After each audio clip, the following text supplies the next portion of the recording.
ओम श्री गणेशाय नमः।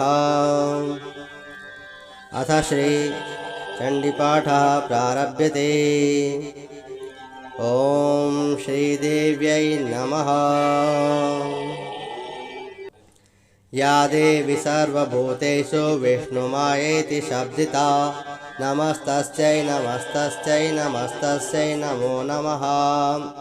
या देवी सर्वभूतेषु चेतनित्यभिधीयते नमस्तस्यै नमस्तस्यै नमस्तस्यै नमो नमः। या देवी सर्वभूतेषु बुद्धिरूपेण संस्थिता नमस्तस्यै नमस्तस्यै नमस्तस्यै नमो नमः।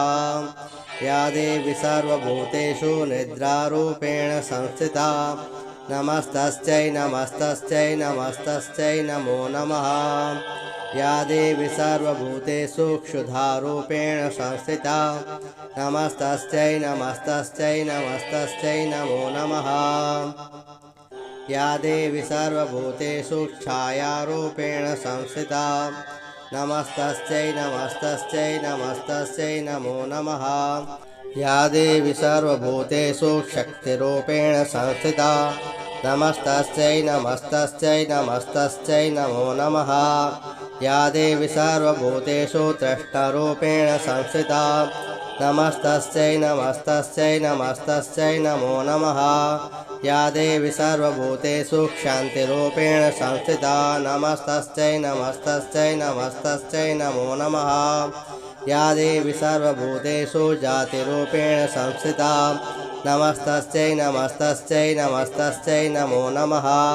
या देवी सर्वभूतेषु लज्जारूपेण संस्थिता नमस्तस्यै नमस्तस्यै नमस्तस्यै नमो नमः। या देवी सर्वभूतेषु शान्तिरूपेण संस्थिता नमस्तस्यै नमस्तस्यै नमस्तस्यै नमो नमः। या देवी सर्वभूतेषु श्रद्धारूपेण संस्थिता नमस्तस्यै नमस्तस्यै नमस्तस्यै नमो नमः। या देवी सर्वभूतेषु कान्तिरूपेण संस्थिता नमस्तस्यै नमस्तस्यै नमस्तस्यै नमो नमः। या देवी सर्वभूतेषु लक्ष्मीरूपेण संस्थिता नमस्तस्यै नमस्तस्यै नमस्तस्यै नमो नमः। या देवी सर्वभूतेषु वृत्तिरूपेण संस्थिता नमस्तस्यै नमस्तस्यै नमस्तस्यै नमो नमः। या देवी सर्वभूतेषु स्मृतिरूपेण संस्थिता नमस्तस्यै नमस्तस्यै नमस्तस्यै नमो नमः। या देवी सर्वभूतेषु दयारूपेण संस्थिता नमस्तस्यै नमस्तस्यै नमस्तस्यै नमो नमः।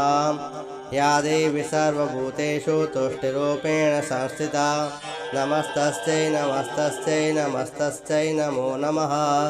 या देवी सर्वभूतेषु मातृरूपेण संस्थिता नमस्तस्यै नमस्तस्यै नमस्तस्यै नमो नमः।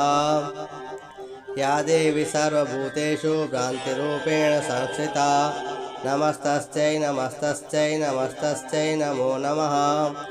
इन्द्रियाणाम् अधिष्ठात्री भूतानां चखिलेषु या भूतेषु सततं तस्यै व्याप्तिदेव्यै नमो नमः।